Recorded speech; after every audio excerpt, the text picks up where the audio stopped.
नारी शक्ति है, सम्मान है, नारी गौरव है, अभिमान है। नारी ने ही रचा ये विधान है, नारी शक्ति को मेरा प्रणाम है। जी हाँ, मैं भावना व्यास द मेवाड़ अपडेट्स पे आप सभी का स्वागत करती हूँ। जैसा कि हम आपको पिछली श्रृंखला में बता चुके हैं कि वर्किंग वुमेन एंड वेलबींग पर एक सेमिनार होने जा रहा है। उस सेमिनार में हम उदयपुर की वर्किंग वुमेन्स का इंटरव्यू कर रहे हैं और इसी चर्चा को आगे बढ़ाते हुए आज हम आ पहुंचे हैं lieutenant colonel doctor Sangeeta Tiwari ji के यहाँ। ये अपने आप में सिर्फ एक डॉक्टर या लेफ्टिनेंट नाम नहीं है। इन्होंने बहुत सारे चैलेंजेस को फेस करते हुए आज अपने नाम के आगे ये उपाधियां प्राप्त करी है और इसके साथ ही इनके पास और भी बहुत कुछ है हम सबको बताने के लिए, ये बताने के लिए कि लाइफ से घबराना नहीं है, किसी भी चीज़ से परेशान नहीं होना है और भी बहुत कुछ ऊर्जा है इनके पास। आइए उन्हीं की ज़ुबानी उन्हीं से जानते हैं कि हम महिलाओं को उनसे क्या कुछ सीखना है और क्या कुछ उनके बारे में सुनना है। Hello ma'am, the Mewar updates पे आपका बहुत सारा स्वागत है। Thank you so much ma'am. देखिए मैम, आप इस मुकाम तक पहुंची हैं और आपका परिचय मैंने जो दिया वो बहुत थोड़ा सा है। हम और हमारे दर्शक ये जानना चाहते हैं आप ही की ज़ुबानी आपका परिचय। Thank you so much ma'am. मैं doctor lieutenant colonel Sangeeta Tiwari, I served in army for 14 years. यहाँ तक पहुँचना एक डिफ़िकल्ट टास्क कहिए या life was roller coaster type रही मेरी। मैंने आर्मी के अंदर 14 ईयर्स तक सर्व किया। अभी प्रेजेंटली मैं head of department general surgery हूँ American institute of medical sciences के अंदर, मेडिकल कॉलेज के अंदर। हम अपने अंडर में पीजी ग्रेजुएट्स को भी एजुकेट कर रहे हैं और मेडिकल स्टूडेंट्स को भी हम एजुकेट कर रहे हैं। Life was little tough. मैंने अपनी लाइफ में 2 बैड मैरिजेस को फेस किया। अपने बच्चे को सिंगल पेरेंट जब वो 6 महीने का था तब से अब तक बड़ा किया। I am a proud mother of a child who is now 23 year old और वो भी मेडिकल कॉलेज के अंदर अपनी स्टडी कंप्लीट कर रहा है। मुझे बूम मूवी के अंदर वर्क करने का मौका मिला जो कि प्रियंका चोपड़ा जोन्स ने प्रोड्यूस किया, जिसमें she cited 3 women who did जो कि बहुत अच्छा कर रही हैं अपने जीवन के अंदर, अपने बैड पास्ट होने के बाद भी अपनी टफ लाइफ को ओवरकम करने के बाद, जिसमें एक एसिड सर्वाइवर है, एक डाउरी सर्वाइवर है एंड एक मैं खुद स्वयं हूँ। मैंने जॉर्ज टॉक के अंदर भी मुझ जैसी और जो महिलाएं हैं जो कि टफ लाइफ को फेस कर रही हैं, उन सब के लिए एक मैसेज भी कन्वे किया कि हम अपने सारे ऑड पीरियड्स को ओवरकम करके we can achieve good in life and we can do good in life. During my जो आर्मी का टेन्योर था उसके अंदर सर्विस करते हुए मुझे फॉरेन लैंड पे काम करने का मौका मिला, Tajikistan, that is near to Afghanistan border, Qurghon Teppa. और वहाँ पर मुझे नरेंद्र मोदी जी से मिलने का मौका मिला। यस, समटाइम आई फील कि आई एम लकी कि मुझे कौन बनेगा करोड़पति में जाने का मौका मिला और वहाँ मुझे अमिताभ बच्चन से मिलने का मौका मिला और उन्हें हक करने का मौका मिला। यस, इस सदी के 2 जो आइकॉन पर्सनैलिटीज़ हैं, मुझे उन दोनों से मिलने का मौका मिला। Yes, after getting all these things और after meeting with our prime minister Narendra Modi, जिन्होंने मुझे मोटिवेट किया कि अगर हमें भगवान ने इतना सब कुछ दिया है तो हमें सोसाइटी को भी वापस से गिव बैक करना चाहिए। मैं एक सोशल एक्टिविस्ट भी हूँ जो कि जेंडर इक्वलिटी के लिए भी काम कर रही हूँ। साथ के अंदर बच्चों के अंदर फ़ोन की डिटॉक्सिंग के ऊपर मैं वर्क कर रही हूँ। रिसेंटली मैंने इसी टॉपिक के ऊपर टेडेक्स टॉक भी दिया, जिसके अंदर फ़ोन के ओवर यूज़ को जो टीन्स के अंदर हम कम करें और हमारे बच्चों को स्टडी प्लस लाइफ के बीच के अंदर बैलेंसिंग दें ताकि फ्यूचर के अंदर हमें अच्छे साइंटिस्ट, अच्छे लीडर्स एंड अच्छे इवन डॉक्टर्स और वॉट एवर प्रोफेशन जो भी वो बनना चाहें वो उसको अचीव कर पाएँ। तो मैम, ये तो आपकी लाइफ जर्नी रही जो कि एक बहुत ही शानदार रूप में आपने प्रेजेंट करी हमारे सामने। अब मैं थोड़ा सा आपके साथ वापस पीछे आती हूँ। जैसा कि आपने बताया 14 साल आपने आर्मी में दिए हैं। मैम, वो 14 साल आप एक सर्जन भी थी, डॉक्टर है ना, है मतलब उसके साथ आप आर्मी में, और उसके अलावा आप एक ने बताया कि आप एक सिंगल मदर रही हैं, आपके साथ कुछ मैरिज प्रॉब्लम रहा। तो मैम ये आसान नहीं है, ये सिर्फ सुनने में आसान लग रहा है, लेकिन जो आपने वो फेस किया है वो किस तरह से आपने उससे ओवरकम किया? क्योंकि वो जो परेशानी है वो मानसिक रूप से आपको कभी तोड़ा भी होगा, कभी आप उससे परेशान हुए होंगे, तो कैसा फेस है? क्योंकि मैम ये परेशानियां जो हैं, ये परेशानियां, ऐसा कहा जाता है कि जब लाइफ में परेशानी आती है एक औरत के, तो वो उसको झेल गई तो वो उससे दुगनी शक्ति से वापस सामने आती है और कुछ ऐसा कर गुजरती है जो कि आज डॉक्टर संगीता तिवारी जी हैं, है ना? तो मैम वो थोड़ा सा आप हमारे दर्शकों को बताइए कि अगर किसी के साथ ऐसी परेशानी आती है औरत को, तो वो संगीता तिवारी को याद करे, डॉक्टर संगीता तिवारी को, और उस परेशानी को ओवरकम करने की आपकी कहानी याद करें। देखिए, आर्मी में सब करते हुए और सिंगल पेरेंट अपने बच्चे को बड़ा करते वक्त अगर कोई मुझसे पूछे तो एक नॉवेल का नाम मैं हमेशा मेंशन करना चाहती हूँ जिसने मेरे दिमाग के ऊपर इम्पैक्ट डाला। मनु भंडारी की लिखी हुई एक नॉवेल थी जो कि मैंने शायद 10th या 11th क्लास में पढ़ी थी, आपका बंटी। उसका इम्पैक्ट मेरे ऊपर दिमाग पर बहुत ज़्यादा था। मुझे लगा कि अगर मैंने एक बच्चे को इस जीवन में लाने का अगर निर्णय लिया है तो मैं उसे बहुत ही अच्छी एजुकेशन और what ever best I can do वो मैं उसे देना चाहूँगी। तो दैट्स व्हाई आई डिसाइडेड कि यस, मैं उसे अच्छी परवरिश भी दूंगी और उसके लिए सब कुछ एफर्ट डालूंगी। तो एक बच्चा मेरे लिए एक बहुत बड़ी स्ट्रेंथ रहा जिसने मुझे मोटिवेटेड रखा फॉर द वर्क और टू बिकम और रिमेन अपराइट ऑलवेज। बिल्कुल मैम, तभी एक डॉक्टर माँ ने एक बच्चे को चैलेंजेस फेस करते हुए एक डॉक्टर बेटा बनाया। बहुत बहुत बड़ी बात है कि आपके द्वारा ये महिलाएं सीख रही है कि परेशानियां जीवन का भाग है, इससे घबराना नहीं है, और डॉक्टर, आर्मी और इन सब में हमें जाना है और अपने झंडे गाड़ने हैं। तो ये तो मैम एक बहुत शानदार आपका फेज रहा। लेकिन उसके बाद आपने बताया कि आपने एक ऐसी मूवी में काम किया जिसमें आपने अपने आप की ये परेशानियां जो हैं वो उसमें आपने आपकी कहानी उसमें बताई गई है। जनरली क्या होता है मैम, हम देखते हैं कि अपनी इस तरह की कोई परेशानी सामने नहीं लाता, हमारा समाज कह दो या कुछ भी कह दो, वो एक ऐसा शो करता है कि हमारे साथ कुछ ऐसा हुआ है तो चुप रहो, बताओ मत, नहीं पता चलना चाहिए लोगों को।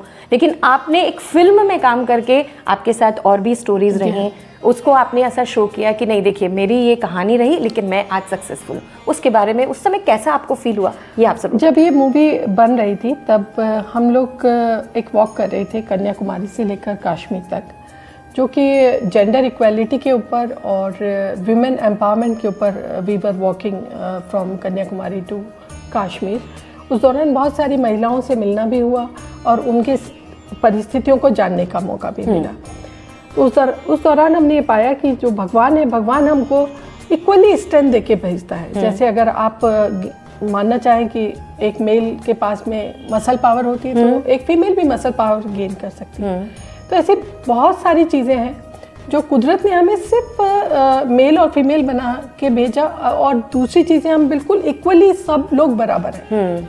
लेकिन सोसाइटी ने हमें क्या किया कि सोसाइटी हमें कहती है कि अगर आप लेडी हैं तो you have to be at home. Society आपको कहती है कि आप बड़े हो रहे हैं तो माता पिता कहेंगे कि आप चाय बनाना सीखिए, लड़कों को कहेंगे कि आप मनी मैनेजमेंट सीखिए, मतलब आपको बड़े होकर काम करना है। जेंडर बायसनेस वो हमें सोसाइटी ने दी। तो हमने ये जाना कि हमें, अगर हम विमेन को अगर हम एजुकेशन दें, विमेन को हम अगर कोई स्किल सिखाएं तो वो मनी मैनेजमेंट को सीखे और फाइनेंशियल अगर वो इंडिपेंडेंट है तो वो सोसाइटी के अंदर कुछ भी करने के लिए सक्षम है। आज मैं अपना निर्णय खुद ले सकती हूँ कि मेरा बच्चा क्या बनना चाहता है या मैं उसे कहाँ पढ़ाना चाहती हूँ। ये पावर हमारे में भी है, पावर हमारी औरतों में भी ये पावर है, लेकिन वो उनको तभी मिलेगी जब वो फाइनेंशियली इंडिपेंडेंट हो। तो इस चीज़ को जब हम आगे बढ़ते हुए जब कन्याकुमारी तक से लेकर कश्मीर तक हम जब पहुंच रहे थे तो उस दौरान हमने इस चीज़ को बहुत क्लोजली महसूस किया कि जेंडर इक्वलिटी जिसकी हम बात करते हैं उसके अंदर हमें फाइनेंशियल इक्वलिटी को पहले मेन बीच के अंदर लेके आना चाहिए, जो कि आपने अपनी पर्सनल लाइफ में किया है। अपनी पर्सनल लाइफ में किया है, दैट इज इम्पोर्टेंट। आज मैं सिर उठाकर जी पाई या मैं सिर उठा के आज आपके सामने बात कर पा रही हूँ या मैं सिर उठा के पूरे इज्जत के साथ अपने बच्चे को बड़ा कर पाई, उसका सिर्फ एक ही रीज़न था कि मैं एजुकेटेड थी, मैं फाइनेंशियली इंडिपेंडेंट थी। जो कि आपने किसी भी सोसाइटी की ना मानते हुए जेंडर बायसनेस को दूर करने का एग्जांपल दिया। मैंने आर्मी ज्वाइन किया, मैंने सर्जरी के अंदर प्रोफेशन चूज किया, जो कि male dominant profession that I have chosen, and I served in army and retired as a lieutenant colonel. हमने टफ से टफ सिचुएशन के अंदर काम किया ऑब्वियसली। जगह पर हमने अपने बच्चे को भी अपने साथ में बड़ा किया, उसे भी एक अच्छा टफ पर्सन ही। बॉर्डर से घर तक मैम, ये कॉम्बिनेशन इतना इजी नहीं है, रेयर कॉम्बिनेशन है कि बॉर्डर पे रहना और घर को भी संभालना। ये भारतीय संस्कृति और भारतीय नारी ही कर सकती है, और इसके लिए सैल्यूट बनता है मैम हमारी तरफ से। और इसके अलावा भी आपने मैम अभी बताया कि आपने ये सब करते हुए आपने अपनी मानसिक दक्षता को भी उजागर किया केबीसी में जाकर। केबीसी में आप गए मैम, ये बहुत बड़ी बात है, क्योंकि काफ़ी सारे क्वेश्चंस और उनको पार करके वो एक आपने एक शिक्षा जो आपने ग्रहण करी। मतलब देखिए, शिक्षा कितना बड़ा योगदान करती है। शिक्षा ही हमें सिखा रही है कि हमें जेंडर बायसनेस नहीं करना चाहिए। शिक्षा ही हमें एक बड़े प्लेटफॉर्म तक लेके जा रही है। और आपने बताया कि मैं इस शिक्षा के द्वारा ही माननीय प्रधानमंत्री मोदी जी से मिली, शिक्षा के द्वारा ही मैं हमारे सदी के महानायक अमिताभ बच्चन जी से मिली। तो कैसा अनुभव रहा मैम, कैसा फील हुआ होगा उस दौरान आपको? उस दौरान बहुत ही प्राउड फील हुआ, और उस लेवल तक पहुंचना और अमिताभ बच्चन के साथ के अंदर 4 एपिसोड की शूटिंग करना, it was a great experience. उनके साथ के अंदर फोटो शूट्स कराना, उन सब ने हमें और कुछ अच्छा, they are so humble and down to earth. हमको भी और हम्बल बनना और दूसरों को मोटिवेट करना, इन सब के लिए एक मैसेज मिला। हाँ, और बहुत सारे चैलेंजेस इन सब चीज़ों में भी आते हैं, जो कि कहते हैं ना मैम कि सफलता में सब साथ होते हैं, लेकिन जब हम शुरुआत करते हैं तो हम अकेले ही चलते हैं। तो आपने ये अकेलेपन का दंभ भी झेला है। बिल्कुल। और आज वो जो हर्डल्स थे, वो जो रुकावटें, बाधाएं, मानसिक परेशानियों को झेलते हुए आप अपने कदम नहीं रोके आपने, और आप आज उस मुकाम तक पहुँचे। और इसके अलावा भी मैम आपने कुछ टॉक्स करी हैं, जो स्टॉक में आपने अपनी कहानी बताई है। तो मैम, ये कहानी बताना भी अपनी आसान नहीं होता, तो उसका क्या एक्सपीरियंस था? मतलब उस समय आपको कैसा लगा कि नहीं, मुझे क्या क्या चीज़ें मतलब ऐसी फील हो रही हैं, क्या अनुभव था उस समय? मुझे जॉश टॉक देते वक्त भी मेरे दिमाग के अंदर सिर्फ यही एक सोच थी कि अगर हम अपने बारे में बताते हुए या हमारे बारे में सुनकर अगर कोई एक भी महिला अपने आप को मोटिवेटेड फील करती है और अपने आप को उन टफ सिचुएशन से अगर बाहर निकाल पाती है, तो हमारा मोटिव फुलफिल होता है। हम अपना एग्जाम्पल खुद दे रहे हैं कि आप मतलब हमारे जैसे परेशानियों से घबराएं ना, हम नहीं घबराएं, आप भी मत घबराइए। बिल्कुल मैम। तो ये जब कभी भी कोई टफ सिचुएशन लाइफ के अंदर आती है, तो हमें चाहिए कि हम वहाँ पर डट के खड़े रहें। Situation will pass, time is the biggest healer. जैसे सिचुएशन पास होगी, अगेन कुदरत, भगवान हमें मौका देगा फिर से चलने का, फिर से दौड़ने का, फिर से खुश होने का। ये एक उम्मीद की किरण हर किसी को अपने पास के अंदर हमेशा हमेशा रखनी चाहिए। बहुत बढ़िया मैम। और इसके अलावा एक टेडेक्स उसमें भी, टॉक में भी आपने एक बहुत इंपॉर्टेंट मुद्दा, जो कि कहा जाए कि आज का वर्तमान का ज्वलंत मुद्दा है, उसके बारे में भी ज़रूर बताइए। मैंने अभी रिसेंटली टेडेक्स टॉक दिया, जो कि detoxing in teens from the phone, so that they can develop a balancing in life, because nowadays addiction towards the phone, misuse of phone, overuse of phone, that is very high in teens. और एक doctor होने के नाते आप इसको अच्छे से समझ सकते हैं कि ये शारीरिक और मानसिक क्षमता पर कितना बुरा असर डाल रहा है। बिल्कुल। हमने इवन जो स्टडीज हुई फोन के ओवर यूज के ऊपर, उसमें पाया कि ब्रेन के ग्रे मैटर को, इवन फ्रंटल लॉब को, इवन लॉजिक सेंटर को, तीनों सेंटर को इस हद तक अफेक्ट कर रहा है जितना कि कोकेन एडिक्शन पे ब्रेन के ऊपर इफेक्ट आता है। जी, उतना ही इफेक्ट इस ओवर यूज ऑफ फोन या फिर गेम एडिक्शन फोन के ऊपर, या सोशल मीडिया एडिक्शन, इन सब के ऊपर आता है। तो I have given talk on that also. तो देखा दर्शकों आपने कि एक लेडी कितना कुछ कर सकती है, एक वर्किंग वुमेन कितना कुछ कर सकती है। तो आज द मेवाड़ अपडेट्स के थ्रू हम आपको यही संदेश देना चाहते हैं कि आप भी किसी भी परिस्थितियों से ना घबराएं, और 28 और 29 तारीख को एक बहुत बड़ा जो वुमेन वेलबींग पर एक सेमिनार होने जा रहा है, उसको ज़रूर ज्वाइन करें, क्योंकि ऐसी ही बहुत सारी बातें आपको वहाँ सुनने को मिलेगी। धन्यवाद। तो संगीता मैम, आप इस मुकाम तक पहुंच गए, घर को संभाला, बच्चे को संभाला, आपने जॉब संभाली, डॉक्टर का पेशा आपका सर्जन है, आप उसमें आसान नहीं होता सर्जरी करना, तो कैसे आपने वर्क लाइफ को बैलेंस किया? देखिए, मेरे व्यू के अंदर वर्क लाइफ बैलेंस का मतलब ये है कि ऐसा नहीं कि आपने 4 घंटे बाहर काम किया है तो 4 घंटे आपको घर को अपना टाइम देना है, या मैंने 2 घंटे बाहर की सर्जरी करके मैं लौटी हूँ तो 2 घंटे मुझे मेरे बेटे को टाइम देना है। वर्क लाइफ बैलेंस का मतलब यह है कि वी हैव टू प्रायोरिटाइज, कि अगर आज के दिन कोई मीटिंग प्रायोरिटी रखती है तो मुझे उस मीटिंग को टाइम देना है। हर दिन की प्रायोरिटीज चेंज होती है। और अगर आज मेरे बच्चे का दूसरे दिन एग्जाम है और मुझे आज रात को उसको पढ़ाना है और उसको टाइम देना है, तो दैट इज़ माय प्रायोरिटी। तो you have to prioritize your work. अगर जब बच्चे को टाइम की ज़रूरत है तब हमें उसे पूरा टाइम देना है, जब हमें ऑफिस में हमारी ज़रूरत है तो हमें ऑफिस को देना है, और अगर इमरजेंसी है और पेशेंट को मेरी ज़रूरत है तो चाहे वो रात के 2 बजे हो या 4 बजे हो तो ऑपरेशन थिएटर को हमें उस समय सेलेक्ट करना है मोस्ट अर्जेंट वर्क कौन सा है हमारा, है ना? दैट इज़ द एक वर्किंग वुमेन को इस चीज़ के बीच के अंदर इस तरह से अपने वर्क लाइफ को बहुत सही बात बोली है मैम। और आई थिंक हमारे दर्शक इस बात को जान पाएंगे कि हमें प्रायोरिटीज सेट करनी चाहिए और मोस्ट इम्पॉर्टेंट और मोस्ट अर्जेंट वर्क कौन सा है इसमें पहचान करनी चाहिए।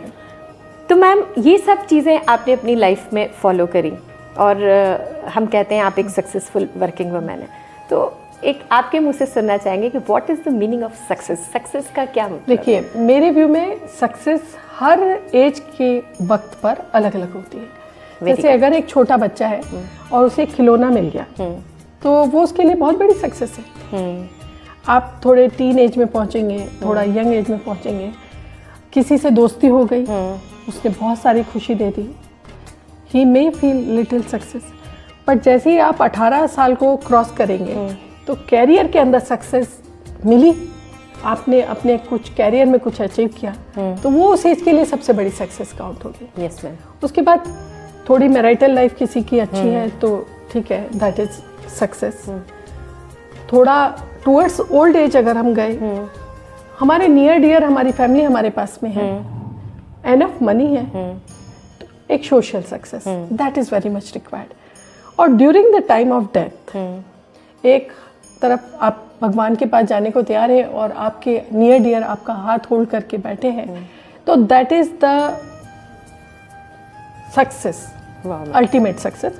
But in my eyes the ultimate success is you are remembered by the loved ones, society after your death। आपके नाम को आपको कोई अगर याद करता है तो that is the ultimate success। Ma'am, ये तो आपने बहुत अच्छा बताया, लेकिन मेरे दिमाग में आपके लिए एक क्वेश्चन है। आपके पेशा, जैसे आप एक डॉक्टर है ना, आप सर्जन हैं, तो आपके सामने आपकी लाइफ में बहुत सारे पेशेंट्स ऐसे आए होंगे जो कुछ परेशान होंगे, डरे हुए होते हैं। सर्जरी मैम आसान नहीं होती, या कुछ भी, मैं तो कहती हूँ कुछ हल्का सा बुखार जुकाम भी हो जाता है तो एक माँ अपने बच्चे के लिए परेशान हो जाती है, एक पिता अपने बच्चों के लिए परेशान हो जाता है। तो ऐसे केसेस भी आपके सामने आए होंगे और आपने उनको पहले नॉर्मल किया होगा। मेरी नज़र में वो भी एक सक्सेस मैं मान रही हूँ कि आपने अगर ऐसा कुछ किया है तो वो भी एक सक्सेस। तो मैं चाहती हूँ कि ये ऐसा कोई एग्जाम्पल हो या ऐसा कुछ आपके सामने आया हो तो वो भी हमारे दर्शकों को बताएं कि आपने ये भी एक, अगर हम अपने पेशे में किसी को नॉर्मल कर देते हैं, हमारे सामने कोई परेशान आदमी आता है, तो क्या वो भी तो एक सक्सेस है ना? तो मैं चाहती हूँ कि आप अपने बताएं। Surgeon, every day we meet with so many different kind of people, obviously, जो अलग अलग तरीके से सोचते हैं या हम में अलग अलग पर्सन को ढूंढ रहे होते हैं। कोई छोटा बच्चा है, वो जब हमारे पास में आता है और हम उसे बिल्कुल कंफर्ट करके हम उसे देख पाएँ और उसको सर्जरी की ज़रूरत है या ट्रीटमेंट की ज़रूरत है वो दे पाएँ, तो वो छोटा बच्चा मुझ में अपना दोस्त ढूंढ लेता है। कोई महिला बहुत परेशान है, मेरे पास में जैसे ब्रेस्ट कैंसर के पेशेंट्स आते रहते हैं, I am doing all kind of surgeries, कभी हर्निया है, हाइड्रोसील है, लेप्रोस्कोपिक सर्जरीज है, लोग आते हैं, हम उन्हें उनकी बीमारी के बारे में पूरी तरीके से हम उन्हें समझा पाते हैं। उस समय उनकी मेंटल स्टेट बहुत चेंज होती है, तो शायद वो हमें एक टीचर ढूंढ लेते हैं। जब हम उनके पेरेंट्स को या उनके रिलेटिव्स को मिलके उनकी पूरी सिचुएशन को एक्सप्लेन करते हैं तो और आईसीयू के अंदर बहुत सीरियस मरीज़ है और हम एक्सप्लेन करें उन्हें कि अब आपकी तबीयत कैसी है, क्या कुछ, और उन्हें एक छोटी सी उम्मीद दे दें कि अभी वो ठीक हो जाएंगे या होने वाले हैं, जिनके लिए वो खुद बहुत पजल्ड हैं। या आते वक्त रोड ट्रैफिक एक्सीडेंट है, बिल्कुल सिचुएशन एकदम पुअर है, और हम कोई एक छोटी सी उम्मीद दे दें तो वो हमें बिल्कुल अपने लिए एक सहारा सा ढूंढ लेते हैं। तो पूरे टाइम हमारा ये रोल चला ही रहता है कि जब कभी किसी फॉर्म में उनको मोटिवेट करते हैं, कभी एक ह्यूमन टच पर। यस, एक डॉक्टर को एक अच्छा ह्यूमन बीइंग होना बहुत ज़रूरी है। बिल्कुल मैम, मैं चाहती हूँ मतलब एक डॉक्टर होने के नाते उसको एक उम्मीद की खुशी आप दे देते हैं, तो वो भी एक सक्सेस है। Thank you ma'am. बिल्कुल, थैंक यू सो मच।